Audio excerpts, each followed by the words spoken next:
প্রশাসন মন্ত্রণালয়ের জ্যেষ্ঠ সচিব মোহাম্মদ মোখলেসুর রহমান গত 15 ডিসেম্বর সরকারি কর্মচারীদের মহার্ঘ ভাতা দেওয়া হবে বলে জানিয়েছিলেন। 9 জানুয়ারি দ্য ডেইলি ক্যাম্পাসের রিপোর্ট, মহার্ঘ ভাতা নিয়ে সুখবর দিলেন জনপ্রশাসন সচিব। এটা 9 জানুয়ারি 2025।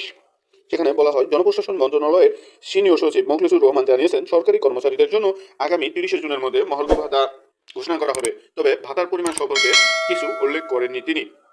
জানুয়ারির রিপোর্ট, মহার্ঘ ভাতা নিয়ে দুটি সভা হয়েছে। পেনশনভোগীরাও উপকৃত হবেন, জনপ্রশাসন সচিব। এটা 9 জানুয়ারি 2025 সালের রিপোর্ট। কণ্ঠ রিপোর্ট করে মহার্ঘ ভাতা নিয়ে, সেখানে উল্লেখ করা হয়, মহার্ঘ ভাতা নিয়ে যা বললেন অর্থ উপদেষ্টা। রিপোর্টটি ছিল 22 জানুয়ারির। সেখানে উল্লেখ করা হয় যে ভ্যাট বাড়ানোর কারণ, মহার্ঘ ভাতার কারণে ভ্যাট বাড়ানো হয় নাই, ভ্যাট বাড়ানো হয়েছে রাজস্ব বৃদ্ধির জন্য। যদি মহার্ঘ ভাতা ভবিষ্যতে দেওয়া হয়, অন্য জায়গা থেকে মহার্ঘ ভাতার টাকার সংস্থান করা হবে। 28 জানুয়ারি 2025 প্রথম আলোর রিপোর্ট, মহার্ঘ ভাতার বিষয়ে সিদ্ধান্ত হয়নি, অর্থ উপদেষ্টা। তিনি বলেন, সরকারি কর্মচারীদের মহার্ঘ ভাতার বিষয়ে সরকার এখনো সিদ্ধান্ত নেয়নি বলে জানিয়েছেন অর্থ উপদেষ্টা সালেউদ্দিন আহমেদ। এমনকি তিনি এও বলেন, মহার্ঘ ভাতার সিদ্ধান্ত কে নিয়েছে তিনি তা জানে না।